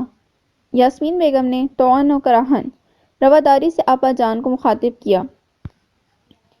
منو مٹھائی کے ساتھ 8 بہت عمدہ غیر ملکی مٹیریل کے سوٹ پیس اور ایک نازک سی ڈائمنڈ کی انگوٹھی وہ لوگ ہمراہ لائے تھے، جیسے اپنی طرف سے بات پکی کرنے کی ٹھان کر آئے ہوں۔ ہم دی ہوئی چیزیں واپس نہیں لیتے، آپا جان نے قیمتی سلگن سوٹ پر دوپٹہ جماتے ہوئے بے نیازی سے کہا۔ مگر ہم انہیں نہیں رکھ سکتے، وہ زچ ہو کر بولیں۔ کوئی بات نہیں، ملازمین میں بانٹ دیجیے گا۔ وہ آگے بڑھ گئیں۔ ملازمین میں بانٹ دیجیے گا، جیسے یہاں نوکروں کی فوج ظفر موج گشت کرتی دکھائی دے رہی تھی انہیں۔ مہرینہ پردے کے پیچھے سے تن فن کرتی نمودار ہوئی۔ مہمان جا چکے تھے۔ امی، آپ نے خوب کیوں نہ سنائی انہیں؟ کیا روب تھا، کتنی اکڑ والی اور گھمنڈی عورت تھی وہ۔ اور وہ بابا، حشمت خان کا نیا ایڈیشن۔ اوف، آپ نے مجھے سختی سے ادھر آنے سے منع کر دیا، وگرنہ دیکھتی میں انہیں ایسا مزہ چکھاتی کہ سارے پھنے خوانی بھول جاتے۔ وہ مٹھیاں بھیجتی، غصے سے لال ہوتی، اپنے شولر فشاں موڈ کا پتہ دے رہی تھی۔ یاسمین بیگم قدرے فکر مندی سے صوفہ پر بیٹھ گئیں اور کچھ سوچنے لگیں۔ انہوں نے مہرینہ کے بھڑکتے سلگتے جلتے بھنتے تیوروں پر دھیان نہیں دیا تھا۔ بڑا لطف رہا، امی نے انہیں کک آؤٹ کر دیا۔ صفا انکار۔ اگلے دن مہرینہ خوشی سے چہچہاتی راحت کو صورت احوال بتا رہی تھی۔ زعم تو دیکھو، جیسے انسانوں کے خریدار ہوں اور پیسے اور پاور کے ذریعے ہر بات منوانے کا اختیار رکھتے ہوں۔ وہ تنفر سے بولی۔ بے شک ان کا طریقہ کار نہایت غلط تھا، بھلا اس طرح رشتہ لیا جاتا ہے ٹونس اور دھاندلی سے؟ راحت نے اس کی بات آگے بڑھائی۔ ان رئیس زادوں کے لیے عورت ڈیکوریشن پیس کی طرح ہوتی ہے، بازار سے گزرتے ہوئے اچانک نظر آیا، اچھا لگا، قیمت چکائی اور لا کر گھر کے ایک کونے میں سجا کر بھول گئے۔ ہر پسندیدہ چیز ان کی دسترس میں رہنی چاہیے، بھلے سے بعد میں استعمال کریں یا نہ کریں۔ مہرینہ مشتعل سی اس کے ہمراہ گراؤنڈ میں ٹہل رہی تھی۔ لگتا ہے تمہیں امراؤ ورثہ کی فطرت کا بہت اچھی طرح اندازہ ہے، حالانکہ تمہارا اس کلاس سے تعلق بھی نہیں۔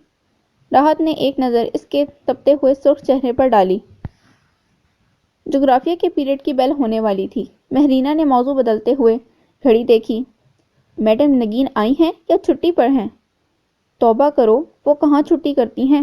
ویسے مہرو، ایک بات کہوں، تم اپنی فیلنگز میڈم نگین سے ڈسکس کر لو، وہ انسانی فطرت کی بہت اچھی اینالسٹ ہیں۔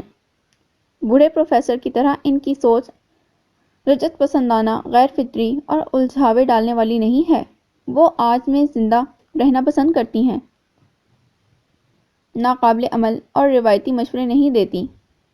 ہاں، دیکھوں گی۔ تم نے اکیڈمی جوائن کر لی؟ ہاں۔ اماں تو قطعاً راضی نہیں تھیں، مگر ابا کی خاموش حمایت کام آ گئی۔ پپو کے ساتھ روزانہ جاتی ہوں، 4 بجے سے 6 بجے تک۔ مہرو، میرے ابا بہت فراخ دل ہیں۔ وہ کہتے ہیں اگر خدا توفیق دیتا تو اپنے 5 بچوں کو اعلیٰ تعلیم دلواتے۔ راحت کھو سی گئی۔ مگر حالات، اس نے سرد آہ بھری۔ ہاں، مہرینہ نے گراؤنڈ کے کارنر پر رکھا بیگ اٹھایا۔ کبھی حالات ظالم ہیں، کبھی تدبیر ظالم ہے، کیا کیا جائے؟ طلعت آپا کے بعد تمہاری باری ہے نا شادی کی؟ نہیں، مجھ سے 2 سال بڑی عفت ابھی باقی ہے۔ اس کے علاوہ فرت مجھ سے صرف 10 ماہ چھوٹی ہے۔ سمجھ لو ہم تینوں آگے پیچھے ہیں۔ کیا انہیں پڑھنے کا شوق نہیں ہے؟ عفت کو تو تھا، مگر اس وقت طلعت آپا کی شادی کے اخراجات سر پر تھے۔ بعد میں وقت گزر گیا، انہوں نے پرائیویٹ انٹر کا امتحان دیا تھا، مگر کلیئر نہ ہو سکا۔ گھر کے کاموں سے ہی فرصت نہیں ملتی۔ رہی فرحت تو وہ اول درجے کی نالائق ہے، رو دھو کے میٹرک کیا ہے، آگے فل سٹاپ۔ راحت ہنس پڑی۔ دونوں باتیں کرتی ہوئی کوریڈور سے گزری، جہاں میڈم شہلا سیکنڈ ایئر کی کسی لڑکی کو گھیرے ہوئے تھیں اور نگین غالباً اس بیچاری کو ان کے چنگل سے آزاد کرانے کی کوشش کر رہی تھی۔ وہ دیکھو، نئی مرغی پھنسی ہے۔ آج تو خیر نہیں بچی کی۔ میڈم شہلا المعروف شعلہ کے پنجے سے بچ نکلنا جان جوکھوں کا کام ہے۔ مہرینہ نے سرگوشی کی۔ چپ، کہیں ہم بھی نہ دھر لیے جائیں۔ راحت نے اس کا ہاتھ دبایا۔ وہ غیر محسوس انداز میں قریب آتی گئیں تاکہ معاملے کی تہہ تک پہنچ سکیں۔ میں نے بار بار اسمبلی میں اناؤنس کیا ہے کہ کالج میں کاسمیٹکس اور جیولری کا استعمال منع ہے۔ کیا آپ اپنے کان گھر بھول آئی ہیں؟ کس نے اجازت دی ہے آپ کو؟ آ گئی 4 انچ کے جھمکے لٹکا کے اور لپسٹک تھوپ کے۔ میں کہتی ہوں تم لوگوں کے ماں باپ کہاں سوئے ہوتے ہیں؟ وہ کیوں نہیں چیک کرتے اپنی بچیوں کو؟ کوئی پوچھے بی بی کالج پڑھنے آئی ہو یا ماڈلنگ کرنے؟ کس نے دیکھنا ہے تمہیں؟ کس کے لیے سج سور کر آتی ہو؟ میڈم شہلا کی کانوں میں چبھنے والی شرر اور چیخ نما آواز پورے کوریڈور میں گونج رہی تھی۔ ملحقہ کمروں میں سے بہت سی گردنیں باہر جھانک رہی تھیں اور شامت کی ماری لڑکی پانی پانی ہوئی جا رہی تھی۔ پلیز میڈم، آرام سے، بچے سے غلطی سرزد ہوئی ہے، جرم نہیں۔ نگین انہیں ٹھنڈا کرنے کی کوشش کر رہی تھی۔ اسے میڈم شہلا کا بچی کی عزت نفس مجروح کرنا اچھا نہیں لگا تھا۔ طالبہ کو آرام سے بھی سمجھایا جا سکتا تھا یا ہلکی پھلکی سزا اور جرمانہ بھی کیا جا سکتا تھا۔ اس طرح سر عام بے عزتی کرنا اور بغیر کسی ثبوت کے الزامات لگانا سراسر زیادتی تھی۔ اس کا دل چاہا انہیں حضرت علی کا قول سنائے۔ بھرے مجمع میں کسی کو ٹوکنا اصلاح نہیں بلکہ اس کی توہین کے مترادف ہوتا ہے۔ لیکن ان کی لیکن ان کی سینیورٹی کی وجہ سے خاموش تھیں۔ میڈم شہلا نہ صرف اردو کی پروفیسر تھیں بلکہ کالج کی ایڈمن کمیٹی کی انچارج بھی تھیں۔ طالبات ہی نہیں، junior teachers, office clerk, lab assistant اور اکاؤنٹس کے لوگ بھی ان سے ڈرتے تھے۔ ساتھی ٹیچر ان کی منہ پھٹ بدلحاظ اور بلا امتیاز بے عزتی کر ڈالنے والی عادت کی وجہ سے خائف رہتی تھیں اور کوشش کرتی تھیں کہ جتنا ممکن ہو ان سے اختلاف رائے سے پرہیز ہی کیا جائے۔ اپنی عزت اپنے ہاتھ۔ تم نئی نئی آئی ہو بی بی، نا تجربے کار اور کم عمر ہو، میں جانتی ہوں ان کے سارے ہتھ کنڈے اور طریہ چلتر۔ ابھی محترمہ چوکیدار کی نظر بچا کر گیٹ کے پار ہوتی جہاں ان کا بوائے فرینڈ بائک یا کار پر ٹائم کے مطابق ان کا منتظر ہوتا۔ میڈم شہلا دانت پیس کر بولی۔ انہیں واضح طور پر نگین کی مداخلت پسند نہیں آئی تھی۔ لڑکی بری طرح رو پڑی۔ میری آج برتھ ڈے تھی میڈم، میں نے اپنی فرینڈ کے ساتھ بریک میں سیلیبریٹ کی تھی، تصویریں کھنچوانے کے لیے جیولری پہنی تھی، ابھی کلاس میں آ کر اتارنے والی تھی کہ ہچکیوں سے 17 سالہ معصوم صورت طالبہ کا پورا جسم کانپ رہا تھا۔ نگین نے بے اختیار اس کے کندھے پر ہاتھ رکھ دیا اور خون پی جانے والی نظروں سے میڈم شہلا کو دیکھا جہاں کوئی احساس شرمندگی نہیں تھا۔ اس نے دل میں سوچا، کسی کی معصومیت اور بھولپن کو قتل کرنے والوں کے لیے بھی تو سزا مخصوص ہونی چاہیے۔ بس بس، اب یہ ڈرامے بازی بند کرو، چلو جا کر منہ دھو اور اپنی کلاس میں جاؤ، اور یہ سالگرہ وغیرہ اپنے گھر بیٹھ کے منایا کرو۔ فالتو کے چونچلے۔ میڈم شہلا نخوت سے ناک چڑھا کر آگے بڑھ گئی۔ جو ایسی ویسی ہوتی ہیں وہ ان کے ناک کے نیچے سے کر گزرتی ہیں اور ان کے فرشتوں کو بھی خبر نہیں ہو پاتی۔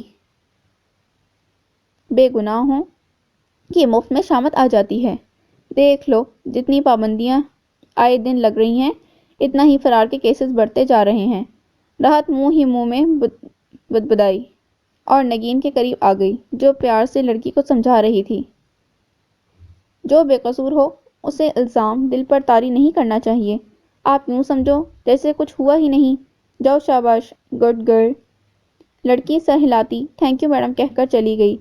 وہ شکر کر رہی تھی کہ میڈم نگین عین موقع پر آ گئی تھیں، وگرنہ میڈم شہلا سے کچھ بعید نہ تھا بات کو غلط رنگ دے کر پرنسپل کے آفس لے جاتی اور وہاں سے اس کے گھر میں فون کھڑکایا جاتا۔ اس سے پہلے وہ ایسا بھی کر چکی تھیں۔ اور بھئی، آپ لوگ کدھر پھر رہے ہیں؟ چلیں کلاس میں آ رہی ہوں۔ راحت اور مہرینہ کے سلام کا جواب دینے کے بعد نگین نے نارمل موڈ میں کہا، میڈم ایک بات پوچھوں؟ یہ میڈم شہلا ایسے کیوں بیہیو کرتی ہیں؟ راحت نے اچانک پوچھا۔ اس لیے کہ ان کی نظر اور نقطۂ نظر نیگیٹو ہے، ایبسلیوٹلی نیگیٹو۔ نگین سر جھٹک کر قدم بڑھانے لگی۔ اس کی نظر میں بار بار روتی بلکتی صفائی دیتی معصوم لڑکی کی صورت پھر رہی تھی۔